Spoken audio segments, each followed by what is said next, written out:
Marc Jacobs, now called Marc Jacobs for Women, is a perfume that was created in 2001 by perfumers Loc Dong and Steve DeMercado. This was the first women's fragrance that Marc Jacobs brought to market and was reasonably successful for a number of years.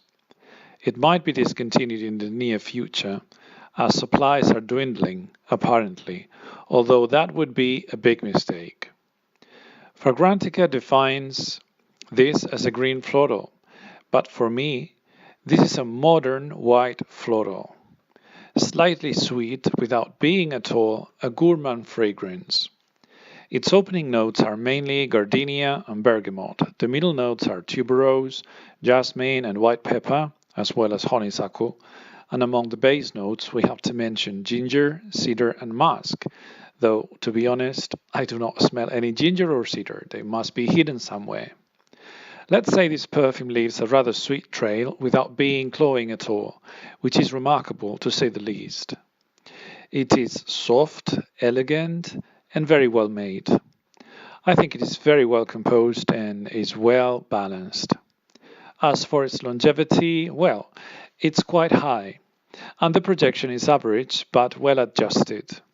If it ever seems to underperform on projection, the feeling is deceiving because when you least expect it, you'll notice it again lingering around you, but never bothering you or being overbearing.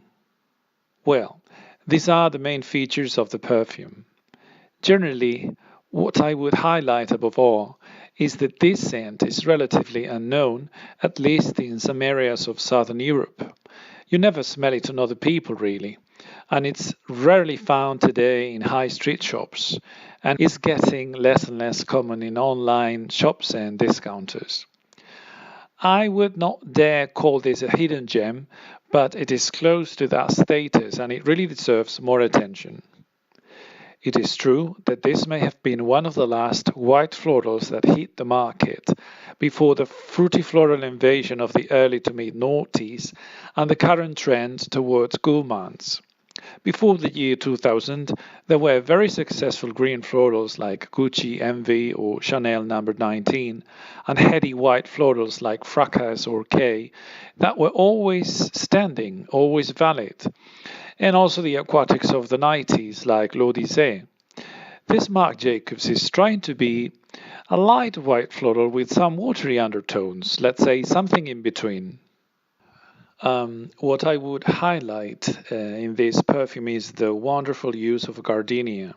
It is a masterpiece regarding gardenia because it doesn't come across as heavy. It is transparent, let's say, almost aquatic. It's really watery, and you have those refreshing nuances all the time. It's great.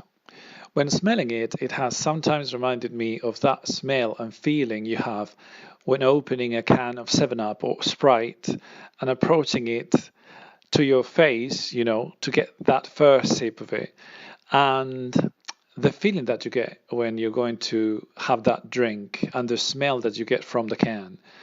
Well, this comparison may be a bit childish, but it's what I get. That thirsty and refreshing moment is what I think of when I spray this, and I like it a lot. I would also say that this very refreshing gardenia that lasts some minutes is wonderful, and then it gradually evolves and begins to project a little more, and is a sweet, delicate, elegant fragrance that never turns invasive or cloying. It is very well balanced. When this scent reaches that stage, it will last 6 hours, approximately, without projecting much, but lingering there, and it will remain linear. In this case, this linear phase is welcome because the smell is lovely, so why change it? As for the occasions when you could wear this, I would choose formal settings first and foremost, and then also casual environments as well. It would be suitable for the office, for a formal evening, or a meeting with your friends for a special dinner, but definitely not for clubbing. It's too formal for clubbing. For someone who is 30 or 40 something, and likes to look neat, this is a must-have. In my opinion, the best season to use this Marc Jacobs would be definitely spring, since it conveys that feeling of freshness, pleasant temperatures, the need to wear fewer clothes, and overall that longing for renewal we all have in spring.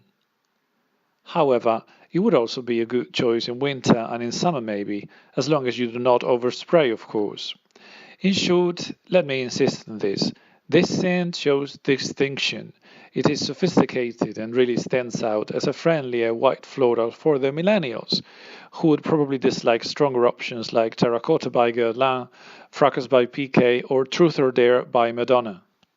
And in case you want to compare this with any other scent, I would come up with Michael by Michael Kors, the original one, the vintage one, which is quite contained too. The problem with this one is that the recent reformulations have slightly modified the scent, and I do not like it as much as before, unfortunately. That's all. I thought this perfume deserved to be reviewed because there was no review here on YouTube whatsoever. Other Marc Jacobs perfumes like Daisy, Dot Decadence, they're all very well known nowadays.